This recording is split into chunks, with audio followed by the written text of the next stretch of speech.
the Constitution did not specify political parties, it was made known that they would arise. Supporters of founders such as George Washington and Alexander Hamilton favored a strong central government and a national financial system, and they became known as the Federalists. Secretary of State Thomas Jefferson favored a more limited government. His supporters called themselves Republicans, but later became known as Democratic Republicans. After the War of 1812, the Federalist Party dissolved, and by the 1830s, the Democratic Republicans devolved into the Democratic Party, and they rallied around President Andrew Jackson. President Jackson's opponents formed another party known as the Whig Party, and starting in the 1840s, the Democrats and the Whigs were the country's two main political coalitions. Where things really got going for the Republican Party was in the debate about slavery, and whether or not slavery should be extended into Western territories. This debate ripped apart these political coalitions.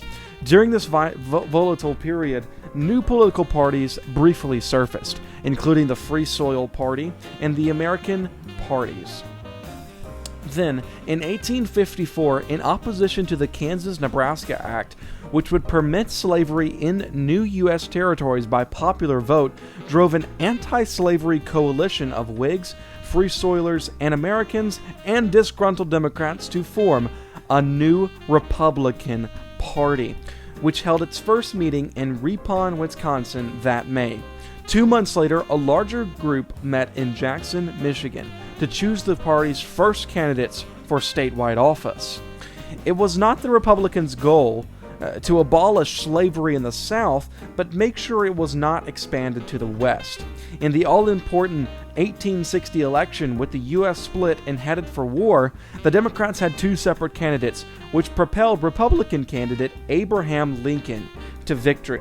However, he only won 40% of the popular vote. This led to 7 states seceding from the Union, beginning the framework for the Civil War. President Lincoln began the long drawn-out process to end slavery.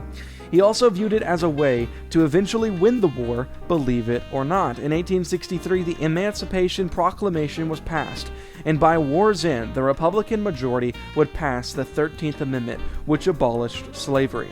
However, there was frustration from the Republicans through the succeeding of President Lincoln, Andrew Johnson. Also, the fact of the matter that blacks were being treated horribly in the South, Republicans in Congress passed legislation protecting the rights of blacks, including civil rights and voting rights for black men. This move would be detrimental to the Republicans because the South would vote Democrat for a long time after this. During Reconstruction, Republicans would become increasingly associated with big business and financial interests in the more industrialized North. The federal government had expanded during the war, including passage of the first income tax, and Northern financiers and industrialists had greatly benefited from its increased spending. Because of the Republican Party's interest and, frankly, association of business, by the time the 20th century rolled around, the Republican Party was seen as the party of the upper-class elite. Then started the rise of the Progressives. This movement sought to improve life for working-class Americans and encourage Protestant values such as temperance. President Theodore Roosevelt loved the idea of this movement, and when he left office, he actually split from the more conservative wing of the party, and in the Roaring Twenties, Republicans benefited greatly from the Roaring Twenties and the economic boom that period of time bring. But once Black Tuesday hit, and it sparked the Great Depression, Americans turned against Republicans. This turn allowed Democrat Franklin D. Roosevelt to destroy incumbent Herbert Hoover in 1932. President Roosevelt introduced the New Deal, which earned overwhelming popular approval, launching an era of Democratic dominance that would last for most of the next 60 years. Between 1932 and 1980, Republicans would only win 4 presidential elections and had a congressional majority for only 4 years. Then an important turn in the 1960s, Republican President Dwight Eisenhower actively supported equal rights for women, he supported African Americans, and the South saw a major political sea change starting after World War II, as many white Southerners began migrating to the GOP due to their opposition to big government, expanded labor unions, and Democratic support for civil rights, as well as conservative Christians' opposition to abortion and other cultural war issues. Meanwhile, many black voters who had remained loyal to the Republican Party ever since the Civil War began voting Democratic after the Depression and the New Deal. Then a conservative uprising led to Barry Goldwater's nomination in 1964, and that uprising continued with Richard Nixon in 1969. But then the Republicans and conservatives got behind a candidate that was one of the most unifying presidents in American history, Ronald Reagan. Ronald Reagan in 1980 defeated Jimmy Carter. President Reagan, after running on a platform based on reducing the size of the federal government, Reagan increased military spending, spearheaded huge tax cuts, and championed the free market with policies that became known as Reaganomics. In foreign policy, the United States also emerged the victor in its longest-running Cold War with the Soviet Union. But as the economy began to show signs of weakness, the growing national debt helped foster popular dissatisfaction with Reagan's successor, George H.W. Bush. After President Bush, the country went back to the Democrats as Bill Clinton defeated the incumbent George Bush and had a prosperous economy, but his presidency ended with a scandal. However, the Republicans recaptured the White House in 2000 with the highly contested victory of Bush's son, George W. Bush, over Democratic contender Al Gore. Though initially popular, and particularly after the September 11th terrorist attacks, the Bush administration lost support thanks to a growing opposition to the war in Iraq and the faltering economy during the Great Recession. This led to first ever Black American Barack Obama to be elected president, and after Barack Obama became the first African American to be elected U.S. president, the rise of the populist Tea Party movement harnessed opposition to Obama's economic and social reform policies to help Republicans gain a large majority in Congress by 2014. Then, in the 2016 election, Republicans really transformed. The party knew that on the other side of an Obama presidency, it was now they needed to change, and people understood that too.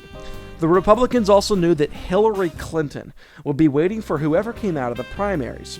In 2015, a certain man that was pretty well known announced his bid for president. Ladies and gentlemen, I am officially running for President of the United States, and we are going to make our country great again. Donald J. Trump. Donald Trump was a heavy underdog in everything, but he laid out one mission. He laid out one goal that has struck more than any other political campaign. His one goal was to make America great again. Donald Trump didn't run as a typical Republican. He ran as an individual who would go out of his way for the American people. Donald Trump won the election in 2016 because he challenged both the Republican and Democratic Party establishments. For too long, the political class of party leaders, paid consultants, lobbyists, donor-funded think tanks, and partisan media outlets ignored the concerns of millions of working and middle-class American families. Donald Trump's American First mentality brought together the biggest movement of conservatives the nation has ever seen. Donald Trump faced more adversity than any other president in the history of the country, but he still got up every day in the face of adversity and fought for the American people, because he believed that he could make America great again. In 2020, while the election is looking like a loss for Trump, and the Democrats will retain the White House for the next few years, the Republican Party shall never go back. So the question is, how? How did the Republican Party go from Abraham Lincoln to Donald Trump? The transformation of the Republican Party happened in the 1960 election when all the South started voting for them for sure. But it changed more when Donald Trump ran for office and beat the establishment. In fact, more Americans say they are better off after President Trump's first term than said so after the first terms of Barack Obama, George W. Bush, or even Ronald Reagan. The American people wanted change. The establishment didn't listen. Fortunately, for millions of families across our country, President Trump did listen. But now that Trump might be finished, the Republican Party must answer the call. They must answer the call of the America First movement. This transition is theirs for the taking, and they must not fall away from it. The Republicans cannot go back to the establishment, but they have to go forward to a new Republican Party, a party that is solely based on America First only. President Trump has fought for America, and it's time that the Republican Party do too. But the American people must decide to get behind that movement. So are they ready? Are they ready to get behind the America First movement? Well, they've been shown that they already are. 73 million people voted for President Trump. So the Republican Party shall never go back. The Republican Party shall never transition back to an establishment party. It should always go forward into this new party, an America First party. So the baton is handed out to the Republican Party. The question is, will they take it?